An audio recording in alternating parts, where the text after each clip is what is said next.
Ama naming Diyos, nilalapit ko sa iyo ang taong nanonood ngayon. Hindi ko alam ang lahat ng detalye ng pinagdadaanan niya. Pero ikaw, alam mo lahat. Nakikita mo ang bawat luha, bawat takot, at bawat sakit sa puso niya. Bigyan mo siya ng kapahingahan. Palitan mo ng pag-asa ang pagod. Palitan mo ng liwanag ang dilim. Palitan mo ng kapayapaan ang kaguluhan. Hawakan mo ang puso niya at ipadama mong hindi siya nag-iisa. Panginoon, ilapit mo siya sa mga tamang tao. Bigyan mo siya ng lakas para muling maniwala na may magandang bukas at hindi pa huli ang lahat.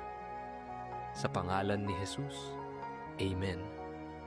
Kung ramdam mong para sa iyo ang panalangin to, i-like mo ang video, i-share mo ito sa iba na kailangan din ng dasal, at huwag mong kalimutang i-follow ang page na to para mas marami pa tayong panalangin pagsasaluhan.